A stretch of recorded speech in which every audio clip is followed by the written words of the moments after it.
Deep in my heart, the truth still glinted like a razor. This wasn't real. It was a dream. If I accepted it, my journey through time would end. But my sister was here. Snow was here.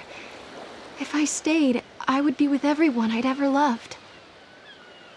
This is what I'd been searching for all this time. I'd found my home. I'd found happiness. Okay, so here we are. It's decision time. Lightning is showing me a world of hope. Should I quit the journey and stay with her? Yes. Fuck the story. Sarah, let's go. Yeah.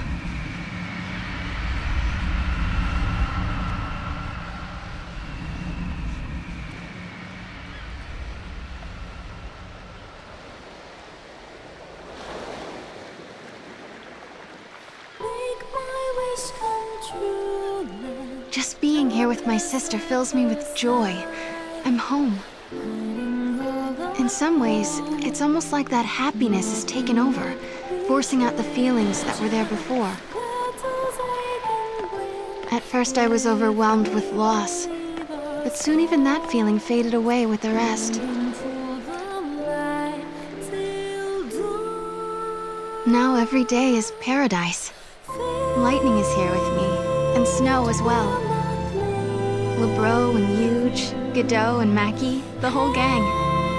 Sometimes Saz and his son come to visit. And guess what? Hope had some great news for us. He said he was pretty sure they might be able to save Fang and Vanille from the pillar. I'm content. I like my life the way it is. There's only one thing that keeps it from being perfect. I can't remember a certain person.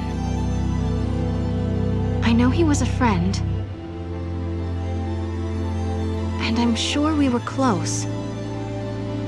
But no matter how I try, I can't recall his face or his name or even how his voice sounded.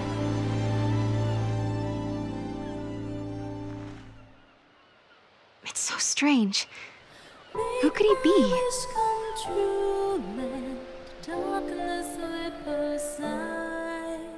In my room, I have a mirror. I never use it.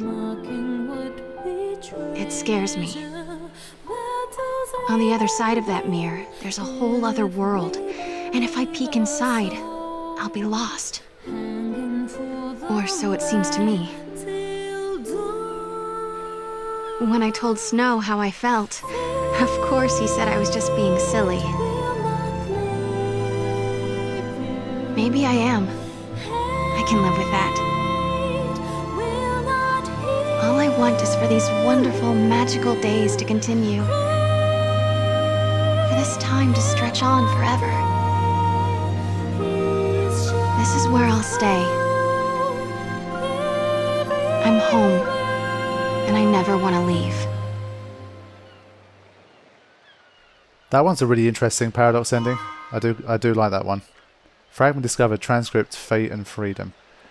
Are these in their own category so I can read them? I think these ones might be worth reading.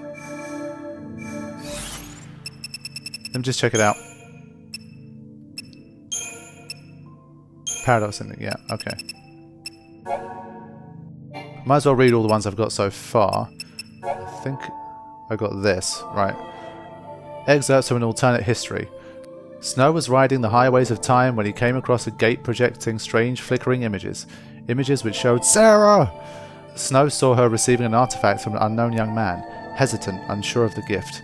Then as he watched, the scene changed and changed again and again, a tumbling kaleidoscope of visions, countless fragments of history Snow had never known.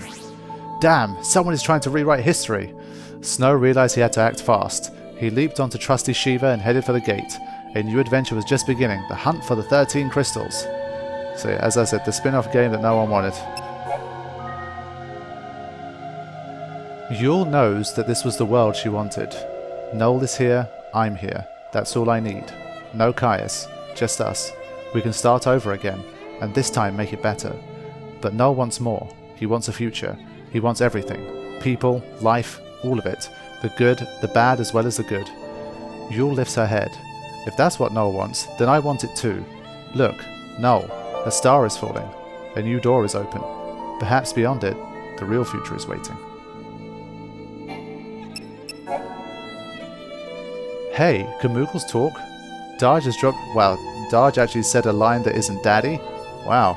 Darge has dropped by Nora's house to play, and as usual he's peppering me with questions. Of course they can.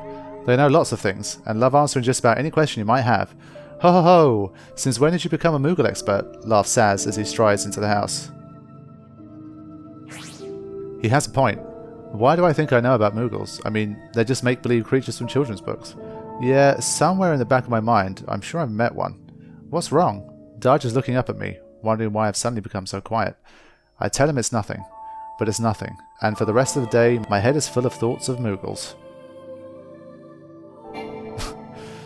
Yeah, so this particular paradox ending I thought was quite interesting. It reminded me of the movie Inception, where there's those people that are like hooked up to the dream thing, where they basically live in a complete dream world. So in reality, they're just like in some room, like hooked up to this thing, but within the context of their dream world, they're living like their own paradise. They're living the life that they want to live. I'm sure there's a lot of people that could go for something like that, and I kind of hope that kind of stuff is never possible. Like the way VR is progressing, all that kind of business, it's a little bit scary. Like maybe in 10 years, 20 years, 50 years, we could have a world where people reject reality and everyone just secludes themselves and decides to just live in their own dream world where everything in their mind is absolutely perfect.